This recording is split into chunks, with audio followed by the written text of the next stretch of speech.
shirkeena jaraa'id maanta wuxuu ku saabsan yahay musiibada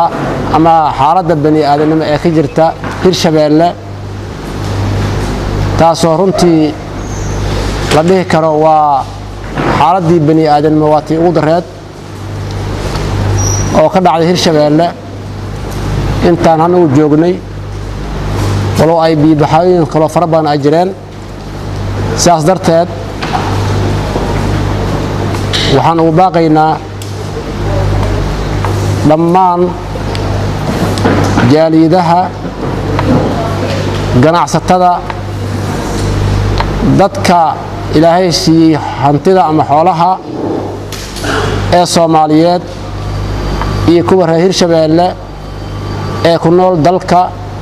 iyo dibadiisaba dawladda Soomaaliyeed oo ayada mas'uulka ka ah qaranka Soomaaliyeed isteedada Soomaaliyeed hay'adaha caalamiga ah kuwa localka ah waxaan ka codsanaynaa in gargaar degdeg ah lala soo gaaro Hirshabeelle anoo ku hadlayo codka golaha sharci dejinta dawlad goboleedka Hirshabeelle runtii Hirshabeelle dhibaatadaas oo dhan way saameysay caasimadda Soomaaliya caasimadda Hirshabeelle meelaha ugu daran waxa ka mid ah meesha la yiraahdo Maandheere garsaale oo laamigii u dhaxeeyay xamar iyo caasimadda dawlad goboleedka Hirshabeelle oo halkaas ka go'ay beexaaw meesha la yiraahdo iyo degmada Jowhar ee hadda aan ku sugnahay iyo meelo kale oo fara badan oo aan la soo koobi karin sidoo kale caasimadda ganacsiga dawlad goboleedka Hirshabeelle ee magaalada Beledweyne waxa ka jirta xaalad aad u ba'an oo runtii aan saameyn lahayn aan la soo koobi karin ee saameysay dhammaan naf iyo maal saameysay waxaad wada ogsoontihiin in magaaladaas laga qaxay dadka 150 ka badan ay ka qaxeen hantidooda ay ku burburtay hoy aysan haysanin biyo macaan aysan haysanin noloshii asaasigeed aysan haysanin waxaan ku helaynaa warbixinta maadaama uu ku sugan yahay madaxweynaha dawlad goboleedka Hirshabeelle iyo golo wasiire iyo maamulka gobolkaas inay ku sugan yihiin magaalada daafeed ay daadsan yihiin awal magaalada kama soconin lacag Soomaali waxa ka socday EFC ama lacagta qalaad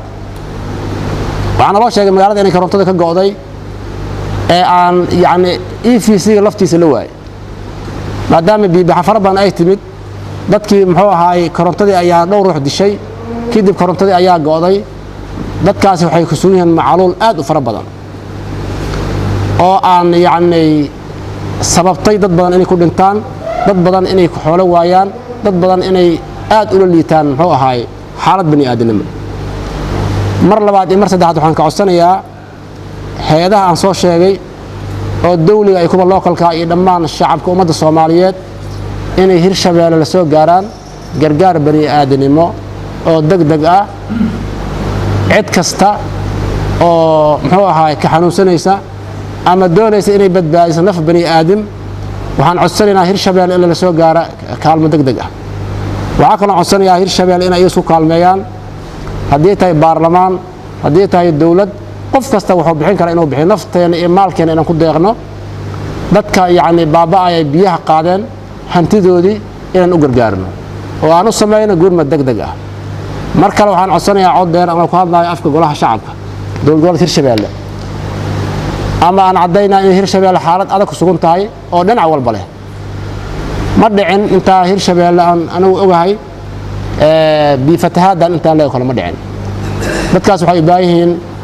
caafimaad waxay u baahan yihiin biyo nadiif ah waxay u baahan yihiin hoy waxay u baahan yihiin cunto waxay u baahan yihiin amaan waxay u baahan yihiin maxay ahaydii dhammaan adeegyada asaasiga ah